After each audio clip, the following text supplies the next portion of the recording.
Part 1, Part 2, Part 3, and Part 4. Now look at Part 1. Part 1.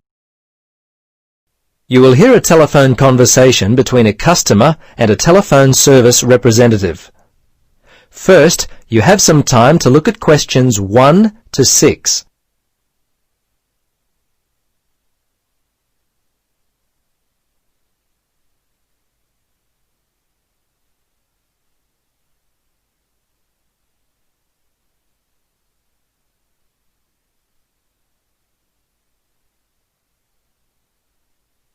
Now, listen carefully and answer questions 1 to 6. Hello, Cheap Calls Unlimited. This is Adam O'Shaughnessy. How can I help you? Yes, I heard something on the TV the other day about cheap local and national calls. Do you have a new offer available at the moment? That's right. You would have heard about our special no-limit offer.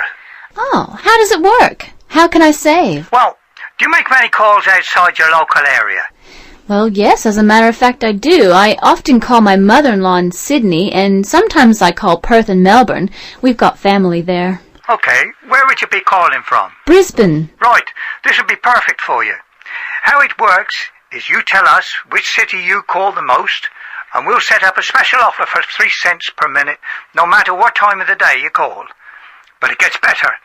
We also offer 10-cent local calls. No other telephone carrier can offer you such a cheap plan. Wow, that is cheaper than what I currently pay. But what about international calls? I often call America. What are your rates to the States? Our rates to the USA are also competitive. You can call America for 6 cents per minute.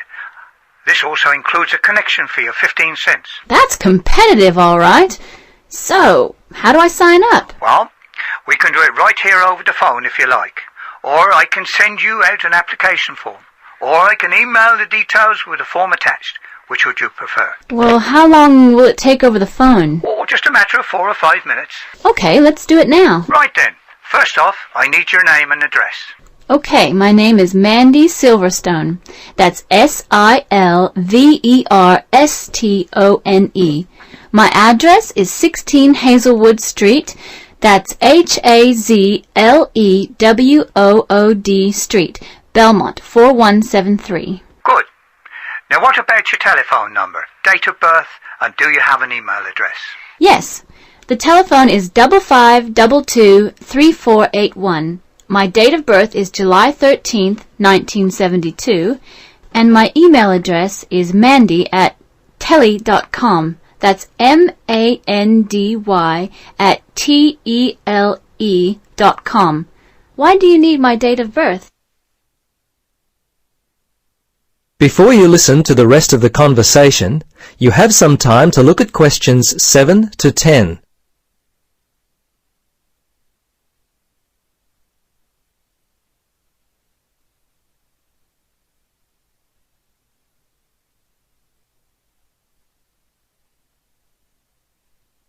Now, listen carefully and answer questions 7 to 10.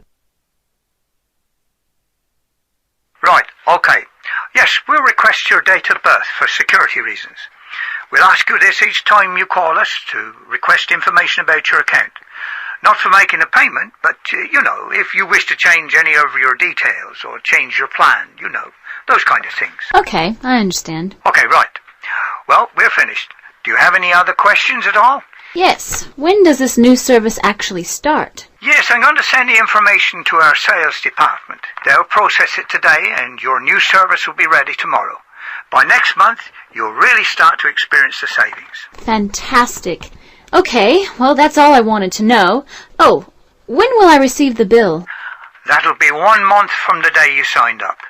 It'll be sent on the same day every month thereafter, unless you request a change. We can send them every 2 or 3 months if you prefer.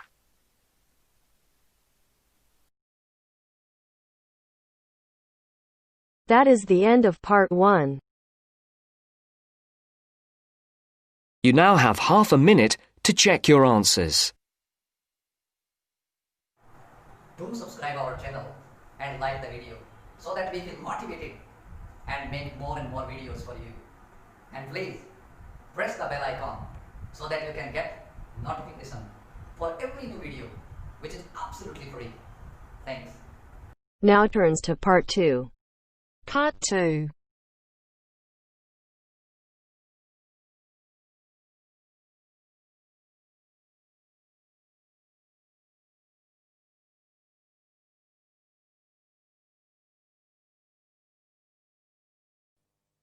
You will hear part of an interview between Dr. Hilsden, a member of staff on a fashion design course, and a student, Julia, who is applying to do the course.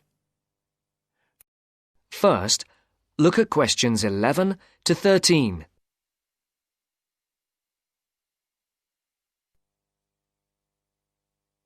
Right, Julia. So, from your CV and portfolio, and what you've already told me, you seem to be very much the sort of person we're looking for on the postgraduate course. So tell me, you finished your fashion design course in London 4 years ago. Did you think of carrying straight on and doing a higher degree at the time? Yes, but there were financial pressures. So I ended up working in the retail industry, as you can see from my CV. And actually it was a very useful experience.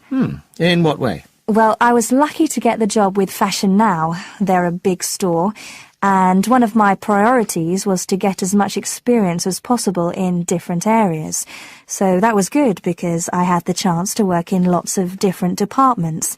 And having direct contact with the customers meant I was able to see how they reacted to innovation, to new fashion ideas. Because with Fashion Now, a designer might show something in New York or Milan, and there'll be something similar in the shop within weeks. So that was probably the most useful thing for me. Right. And so what's made you decide to do a postgraduate course now?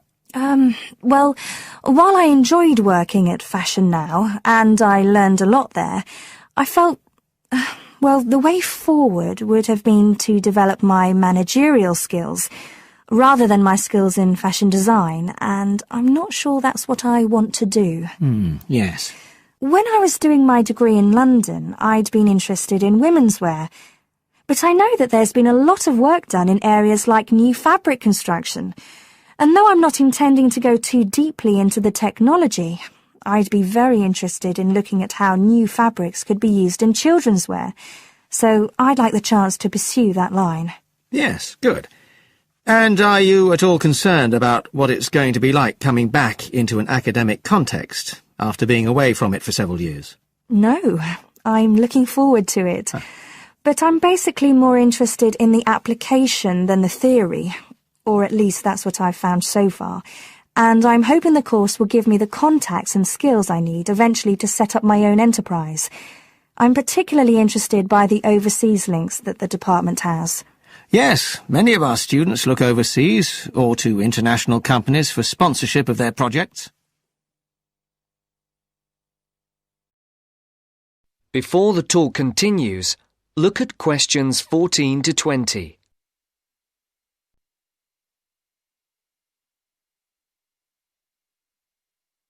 As you listen to the second part of the talk, answer the questions. And the facilities here look excellent. I just went to look at the library. It's really impressive. There's so much room compared with the one at my old university. Yes, most students find it's a good place to study. And there are link-ups to other universities, of course, and all the usual electronic sources. The staff run an information skills programme, which we recommend all postgraduates do in the first week or two. Design students find these special collections particularly useful. Yes. Then we have a separate computer centre, which has its own academic coordinator, Tim Spender. He's got a background in art design, and the ethos of the centre is that it's a studio for innovation and creativity, rather than a computer laboratory. Oh, right. I liked the study spaces where students can sit and discuss work together. Very useful for joint projects. We always had to do that sort of thing in the cafeteria when I was an undergraduate. And I read in the brochure that there's a separate resource for photography. Yes, it's called Photomedia. It's not just for photography, but things like digital imaging and new media. It's a resource for all our students, not just fashion design. and we encourage students to work there, producing work that crosses disciplinary boundaries. It's well used. In fact, it's doubled in size since it was set up 3 years ago. And we also have an offshoot from that, which is called time-based media. This is for students who want to develop their ideas in the area of the moving image or sound. That's in a new building that was specially built for it just last year. But there are plans to expand it, as the present facilities are overstretched already. Right. Now, is there anything you'd like to ask about the course itself? I know it's a combination of taught modules and a specialist project, but how does assessment fit in? Well, as you'd expect on a course of this nature, it's an ongoing process. The degree course has 4 stages, and there are what we call progress reviews at the end of each of the first 3. Then the final assessment is based on your project. You have to produce a report, which is a critical reflection on your work. And is there some sort of fashion show? There's an exhibition. The projects aren't all focused on clothes as such. Some are more experimental, so that seems more appropriate. We ask representatives of fashion companies along, and it's usually well attended. Right. And another thing I wanted to ask.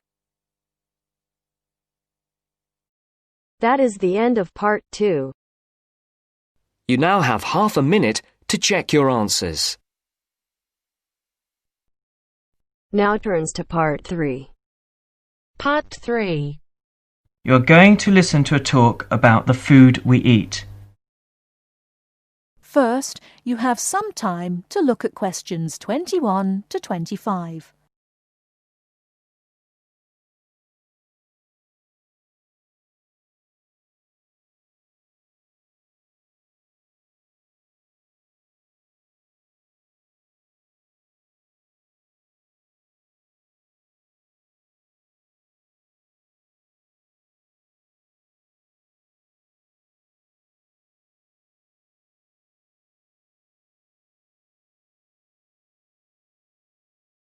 Now, listen carefully and answer questions 21 to 25. Welcome to The Food We Eat, sponsored by Safeway. Increasingly, we know more about the effects of our eating habits and lifestyles on our health. While new information can change old ideas, the news stories can often be confusing. At Safeway, we try to help customers not only in the range and types of food offered, but also by providing up-to-date, reliable information in areas we know are of interest and which relate to the diet we eat. Today, we are going to talk about sugar. Recently, doctors have been advising us to eat less sugar. The health recommendation to use less sugar is for 2 reasons. Firstly, for the sake of our teeth, since the amount and frequency of sugar consumption links to decay. Secondly, as sugar is a good source of calories, it can easily be a problem if we tend to be overweight. The dental risk is because bacteria which occur naturally in our mouth feed on carbohydrates, sugar and starch, to form plaque and acid. Plaque is a sticky coating that prevents the bacteria being removed by saliva. The acid attacks the tooth itself. This takes time, however, so the trick is to avoid sticky foods like sweets, which stay around in crevices feeding the bacteria.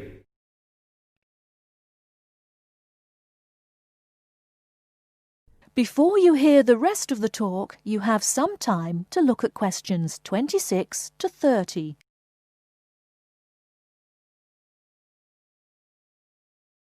Now listen and answer questions 26 to 30.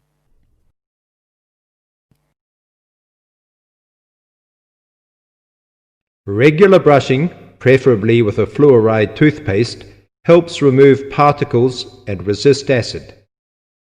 The worst thing you can do is nibble sweet things between meals. It puts your teeth under constant attack. A sweet tooth develops gradually. And you might be surprised at how you can steadily unlearn the taste, taking in fewer calories and saving your teeth. Here's some ways. A. Gradually cut down the sugar in tea and coffee till you can stop altogether or switch to sweeteners. B. Choose snacks with a lower sugar content. Fresh fruit, raw vegetables, crackers, milk or low-fat natural yogurt. Remember, some fruits like raisins have lots of sugar. C. Look for reduced sugar alternatives. There are more and more around, from diet drinks to yogurts, even jams and sauces. D. Try gradually to cut back on the sugar you use in cooking, especially in baking.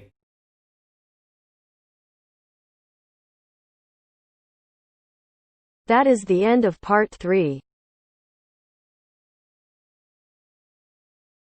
You now have half a minute to check your answers.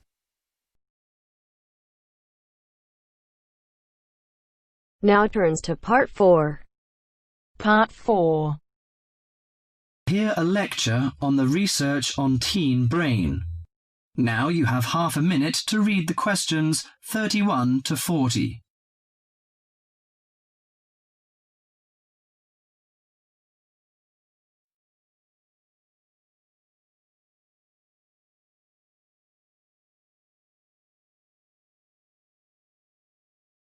Now listen to the lecture and answer questions 31 to 40. Today our guest is Joseph Parks, Medical Director for the Botany Department of Mental Health. He's going to give a lecture about the research on teenage brain. Good morning, everyone. Today I'm going to introduce the new research about adolescent mind, the teenage brain. How much do you know about that? Do you believe in brain scanning? Do you think we can judge whether a teen is normal or mentally ill? Or it's just another immature test? The new research shows a teen brain is in the middle of disordered changes. Those changes, scientists now believe, are so significant that they may reveal the mysteries of mental illness, explaining why some teens commit suicide, why others harm their classmates, and why some emerge later in life with mental disorders. The research looks forward to a day when teens could be tested for suicidal depression as easily as they are for heart disease. But there are signs that society and parents in particular would reject such a tool. Many parents question the validity of a mental health diagnosis. They fear that their children will be falsely tagged with a mark that he or she is abnormal. At the center of the debate is the teen brain, its confusing architecture, and the difficult question of what's typical in a teen and what's not. Under the old thinking, the adolescent brain was fully formed, needing only to be filled with facts, figures, and experiences to become an adult mind. At the same time, many people rejected the idea that young people were even capable of developing mental illnesses. However, the new research shows a teenage brain is an organ in transition. It has an unstable and vulnerable composition. The evolving teenage brain clearly isn't adult-like until the early 20s. If teens act young and stupid, it may be because brain areas that govern rational thought are not mature yet. All that is fine when the brain develops normally. But if the teen brain fails to successfully reinvent itself as an adult brain, mental illness may happen. Researchers increasingly believe if that process stops for some reason, teens are likely to develop mental illness. Early warning signs might be disregarded, as adults may think them the typical teen behaviors. Perhaps the chief hope of the new research is that it could make a difference for teenagers suffering from mental disorder and major depression. These can lead to suicide, which for years has been the leading cause of death for teens. Until recently, scientists couldn't peer into living brains to look for changes associated with normal development or mental diseases. That is beginning to change as researchers develop ever more sensitive brain scanners. However, the composite pictures are somewhat misleading. A snapshot of an individual brain may fall somewhere between normal and mentally ill. For now, psychiatrists and psychologists must still rely on interviews and observations of children's behavior to diagnose mental illness.